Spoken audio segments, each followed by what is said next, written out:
The music played softly in the background, the scent of roses filling the air, and the golden lights bathed everything in a soft, dreamlike glow. Guests smiled, whispered, and waited eagerly for the ceremony to begin. I stood behind the curtain, my heart pounding, hands trembling slightly around the bouquet. Everything was perfect, almost too perfect. Yet, as my eyes swept across the hall, something inside me twisted. The two front row seats, reserved and marked with mother of the bride and father of the bride, were still empty.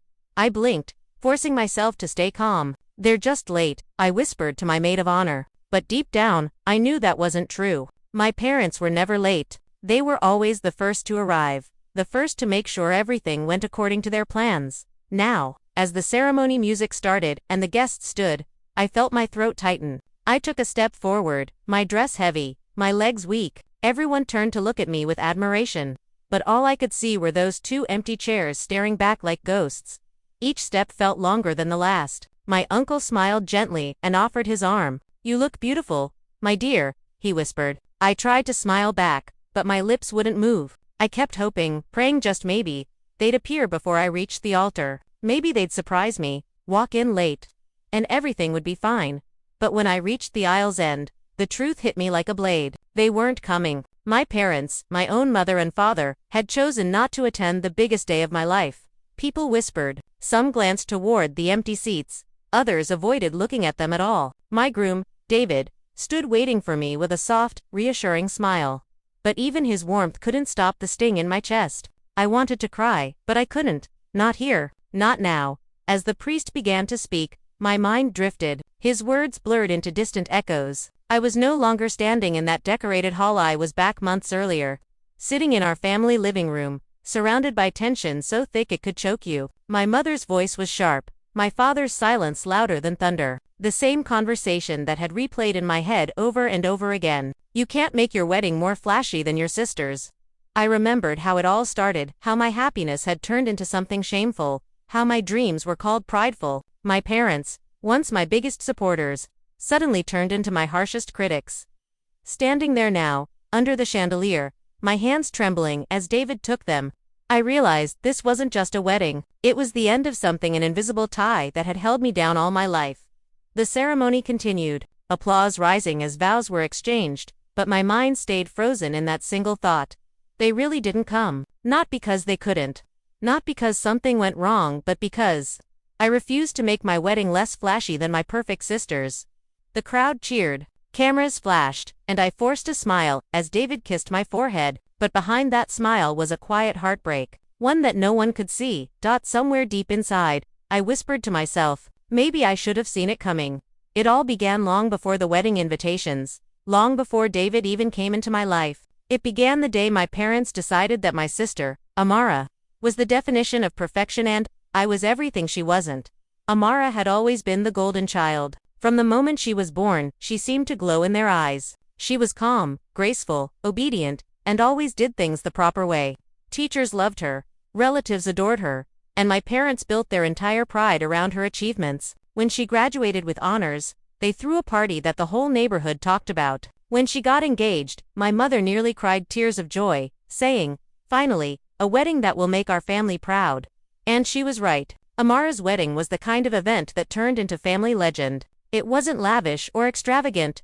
It was simple, elegant, respectable. The decorations were modest, the guest list carefully curated. Everything about it screamed class. For months afterward, people couldn't stop talking about how tasteful and humble her wedding had been. My parents basked in that praise like sunlight. And me, I became the shadow. Whenever family came to visit, the comparisons began. "Amara is doing so well," they'd say, smiling at her framed wedding photos. Then they'd look at me and ask, "So, when will we attend yours?" I'd laugh it off, pretending I didn't feel the sting. But my mother would always find a way to turn even my laughter into a flaw. "You joke too much," she'd say. "You never take life seriously. Be more like your sister." I learned to keep my head down, to smile through the small cuts that came every day. Every compliment Amara got was a reminder of what I wasn't. Every scolding I received became another brick in the wall between me and my parents. But the truth was, Amara and I weren't enemies. Not really. We just lived in different worlds. Hers was polished, quiet, perfectly arranged. Mine was messy, creative, alive. I loved colors, art, and laughter. I didn't believe in pretending to be small, just to make others comfortable, and that made me a problem.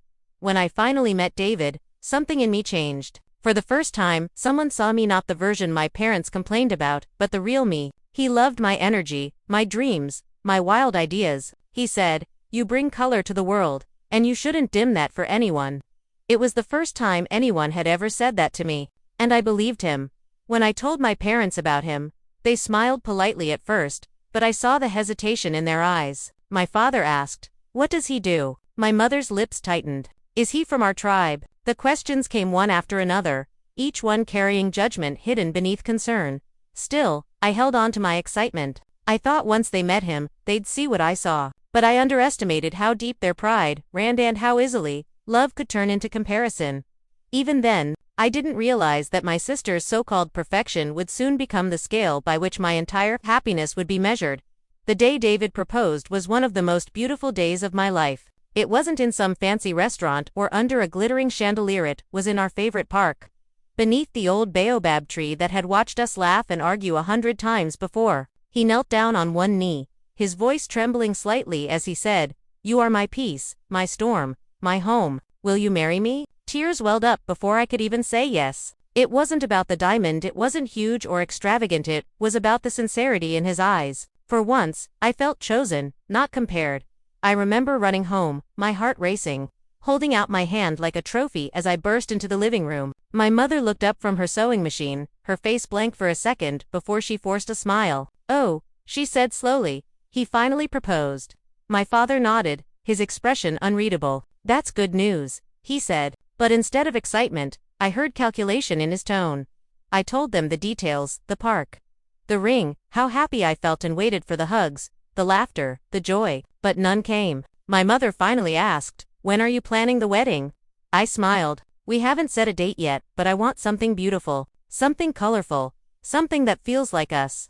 Her eyebrows shot up. "Not too flashy, I hope." I froze. "What do you mean?" "You know exactly what I mean," she said, putting down her fabric. "You don't need to compete with your sister's wedding. Hers was elegant and decent. Yours should be simple." I laughed nervously. "Mom, I'm not competing with anyone. I just want it to be special."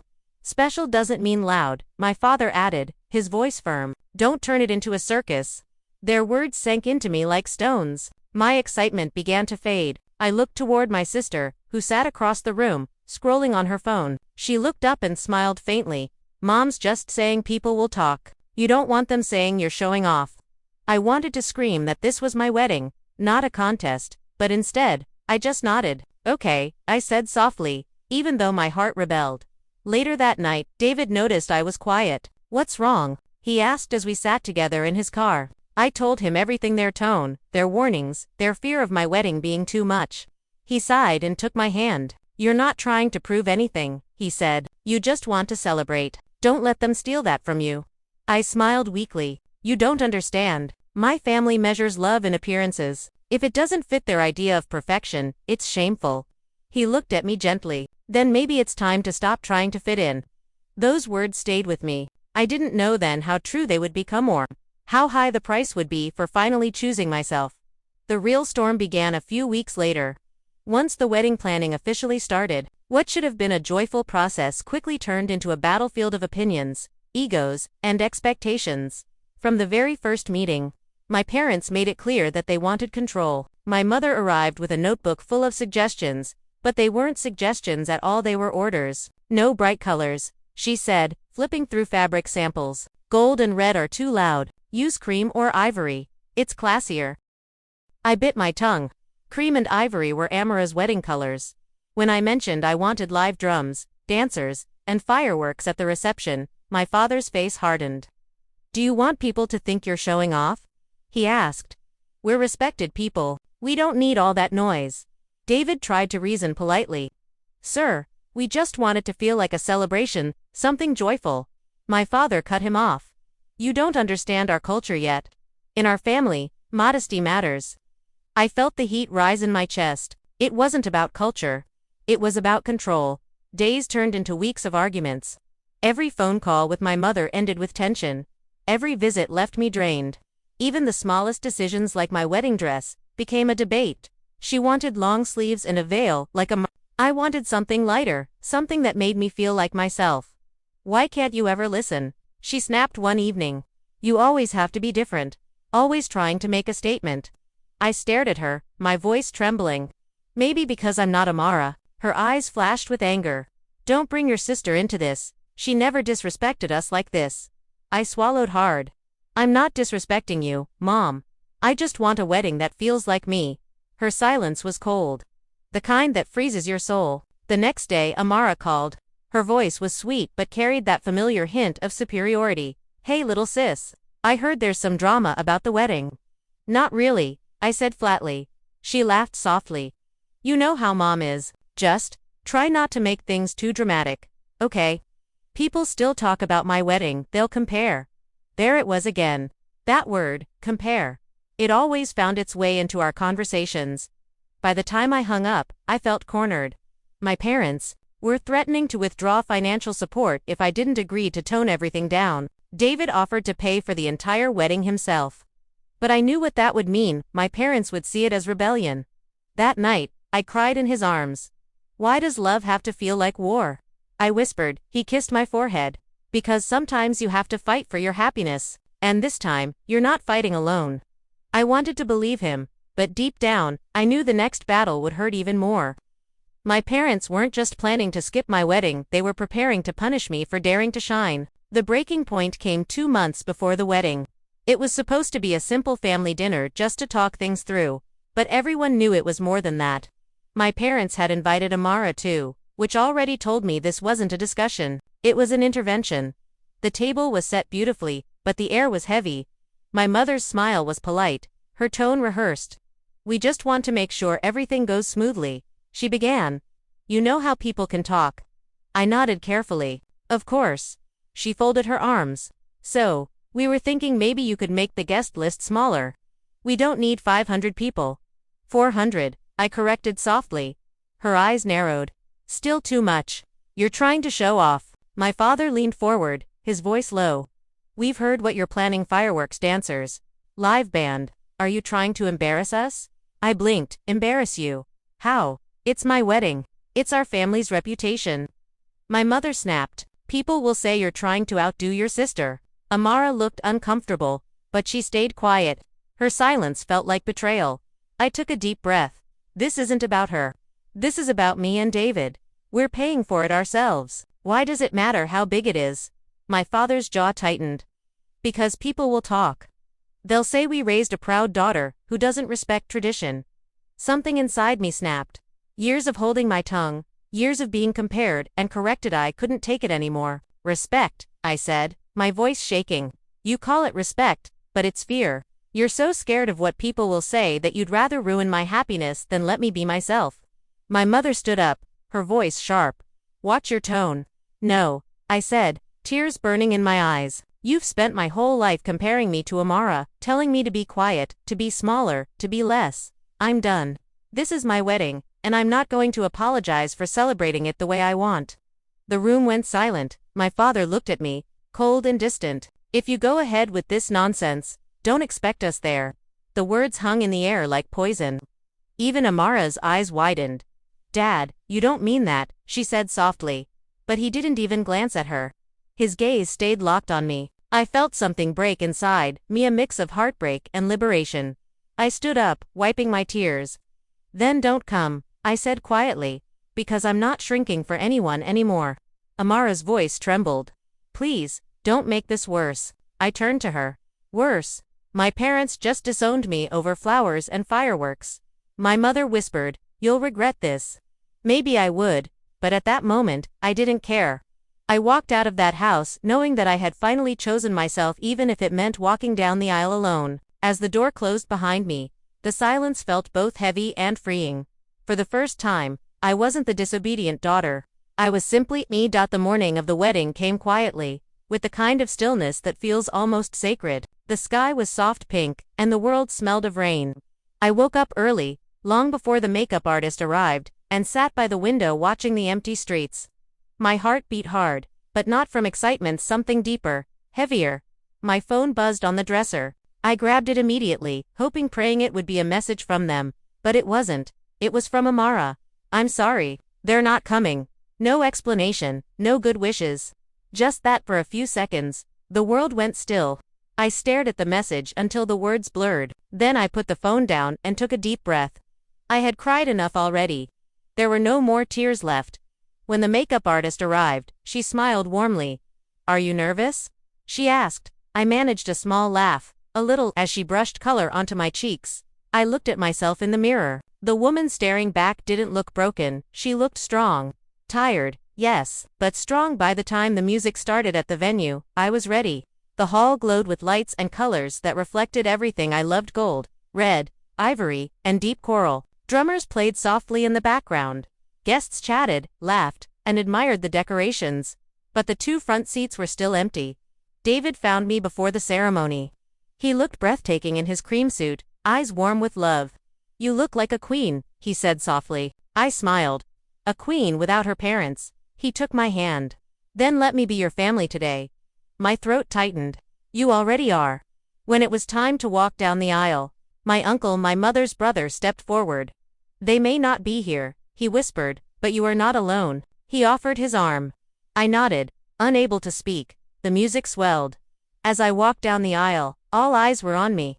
Some guests whispered, others smiled. But I focused straight ahead on David. He was waiting at the altar, eyes glistening with pride and love. Each step felt like a statement. Not of rebellion, but of courage. I wasn't walking away from my family anymore, I was walking into a new life. When I reached him, he took my hand gently, his thumb brushing against my ring finger. The priest began to speak, and for a moment, I let myself breathe. The ceremony went beautifully. Laughter and applause filled the air, and though my heart ached, I felt something shift inside me. During the vows, I caught sight of my reflection in the mirror behind the altar, the bride who once feared not being good enough. She was gone. In her place stood a woman who had chosen peace over approval. When we were finally pronounced husband and wife, the hall erupted in cheers. David kissed me softly, and for the first time that day, I smiled a real, honest smile. Yes, 2 chairs were empty. But the room was full of love. And that was enough. The days after the wedding felt strange. Everyone around me was full of congratulations and laughter, yet I carried an invisible ache. The photos were stunning, the videos beautiful, but every time I saw the empty seats in the front row, my chest tightened. I tried to ignore the silence from my parents, but it was impossible. Not a call, not a message, not even a formal congratulations. Even Amara stayed quiet after her short text that morning. I told myself I didn't care, that I'd moved on, but late at night, when the house was quiet and David was asleep, I found myself scrolling through old pictures: birthdays, holidays, family dinners. We looked happy then. I used to believe love was unconditional. 3 weeks later, I couldn't take it anymore. I decided to go see them. David offered to come, but I told him no. This was my fight. When I reached their house, everything looked the same: flowers trimmed perfectly, the porch freshly painted. But it didn't feel like home. My mother opened the door, her face frozen when she saw me. You came, she said flatly. I had to, I whispered. We need to talk. She hesitated, then stepped aside. My father was in the living room, reading the newspaper. He didn't even look up. You're married now, he said, his tone dry. Shouldn't you be on your honeymoon? I took a deep breath. Dad, why didn't you come? He folded his paper neatly before answering. Because we told you not to turn it into a spectacle. But you did. You embarrassed us. Embarrassed you, I repeated, disbelief flooding my voice. Because I had fireworks. Because people laughed and danced. My mother crossed her arms. Because you refused to listen. We raised you better than this. You made everything about yourself. I felt anger boil inside me. It was my wedding. It was supposed to be about me and David. Your sister didn't need to show off to be respected, my father said coldly. That's the difference between you two. And there it was again, the comparison, sharp as ever. I looked at Amara, who had just walked in quietly from the kitchen. She looked at me with guilt in her eyes, but said nothing. You think she's perfect, I said, my voice trembling, but she's just scared of disappointing you. You've built her into something she can't even live up to. And you hate me because I won't pretend. My mother's eyes flashed. We don't hate you. We're just ashamed of what you've become. That broke something inside me. I laughed, but it came out cracked and hollow. Ashamed of your daughter being happy. I shook my head slowly. You know what's funny? I spent my whole life trying to make you proud. But maybe pride isn't love after all. The room went silent. My father turned away. My mother looked down. I walked toward the door, tears burning but unshed. One day, I said softly, "You'll realize I wasn't trying to outshine anyone. I was just trying to be seen." And with that, I left, closing the door, not just to their house, but 2 years of trying to earn what should have been freely given.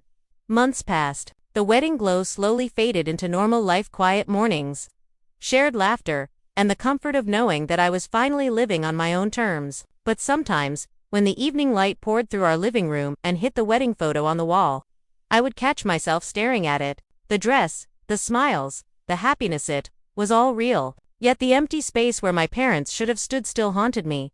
David noticed it once. "You're thinking about them again?" he said gently. I nodded. "It's hard not to. They should have been there. They should have been proud." He took my hand. "Sometimes, people love you the only way they know how, even if that way hurts." His words sat with me for days. Slowly, I began to realize that I couldn't spend my whole life waiting for an apology that might never come. Forgiveness, I learned, wasn't about them, it was about me finally being free. One morning, I started writing a letter, not one to send, just one to release everything I'd held in for years. "Dear Mom and Dad, I used to think your love had conditions, that I had to be quieter, smaller, and more like Amara to deserve it. But I understand now that you were just afraid of judgment, of shame, of losing control. I won't carry that fear anymore. I'm happy now, even without your approval. And though you may never say it, I know a part of you still loves me. I just hope one day, you'll see that I never wanted to compete, I just wanted to be me." When I finished, I folded the paper and tucked it into my journal. I felt lighter, as though the weight I'd carried since childhood had finally lifted. A few weeks later, I received a small parcel in the mail. The handwriting on the envelope was familiar, my mother's. My hands trembled as I opened it. Inside was a framed photo of me as a child, standing between my parents and Amara, all of us smiling. There was no note, just that picture and a tiny gold necklace. I recognized instantly it was my mother's. David found me crying quietly in the kitchen, the necklace clutched in my hand. He didn't ask what was wrong. He just held me. I didn't need words. That silent gesture from my mother was enough. It wasn't an apology, but it was something. Time moved on. Amara called more often now. She told me things I never knew, that she envied my courage, that she wished she'd spoken up more. We weren't as close as we once were, but there was understanding between us now, a fragile, healing kind of peace. One evening, as I stood in front of the mirror, wearing the gold necklace, I caught my reflection and smiled. For the first time, I didn't see the daughter who wasn't enough. I saw a woman who had chosen love, freedom, and self-worth over approval. My parents skipped my wedding, yes, but that day, I didn't lose them. I found myself. And maybe, just maybe, that was the kind of love story I was meant to live.